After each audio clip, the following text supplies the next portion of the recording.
Louis. Elle. Faut que je te dise. Des vraies questions, faut que je te dise. Des vraies réponses. Faut que je te dise. Je suis Marine Revol, journaliste. Bienvenue dans Faut que je te dise.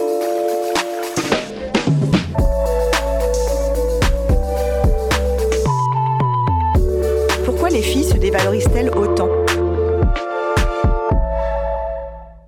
Si comme moi, vous passez beaucoup trop de temps sur les réseaux sociaux, vous avez peut-être vu passer cette tendance sur TikTok. Ça s'appelle la Meet Girl Trend.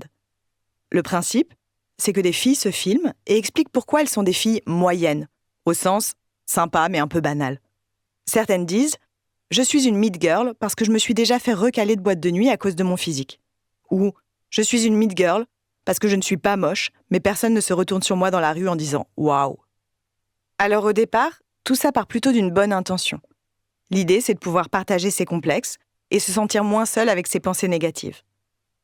Sauf qu'au final, ça encourage les filles à se dévaloriser, à chercher toutes les raisons qui font qu'elles ne sont franchement pas exceptionnelles. Et ça, c'est un problème, car cela aggrave une manie particulièrement féminine, celle de se dévaloriser en permanence. Une étude américaine rapporte que dès l'âge de 13 ans, 53% des Américaines n'aiment pas leur corps. Et à 17 ans, elles sont 78% à déclarer la même chose. Dans la sphère professionnelle, malgré l'augmentation du nombre de femmes diplômées et actives dans la plupart des pays développés, un plafond de verre persiste.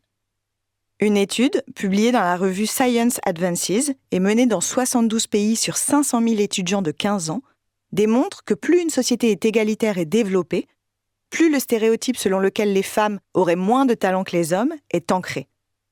L'étude suggère que cela joue un rôle clé dans l'autocensure des filles et leur manque de confiance en elles. Et donc qu'au final, elles soient désavantagées dans leur carrière, mais c'est un autre sujet. On sait que les femmes se dévalorisent, auprès des hommes donc, mais aussi auprès des femmes. Ça se voit sur TikTok, mais aussi dans certains comportements, quand des filles se targuent de ne pas être trop girly ou d'être la seule fille d'une bande de garçons. Elles ont intégré que le féminin, c'était pas terrible, et donc elles se rangent elles-mêmes du côté de ceux qui critiquent tout ce qui est associé à la féminité. Et ça ne vient pas de nulle part. Pour faire simple, quand on vit dans une société patriarcale, et c'est le cas partout, c'est-à-dire une société où les hommes sont considérés comme supérieurs aux femmes, qu'ils gagnent plus d'argent, qu'ils ont plus de postes à responsabilité, que les parents recherchent plus souvent sur Google « Est-ce que mon fils est un génie » que « Est-ce que ma fille est un génie ?» Eh bien, ça donne des jeunes filles, et plus tard des femmes, qui passent leur temps à se dévaloriser. Tout ça, cela fait partie de ce que l'on appelle du sexisme intériorisé, ou de la misogynie intériorisée. Et les réseaux sociaux aggravent ce problème. Selon un rapport de l'UNESCO, les réseaux sociaux exposent les filles à des images dangereuses, pornographiques bien sûr, mais surtout, il y est véhiculé des normes de beauté inatteignables qui ont un vrai effet sur leur santé mentale.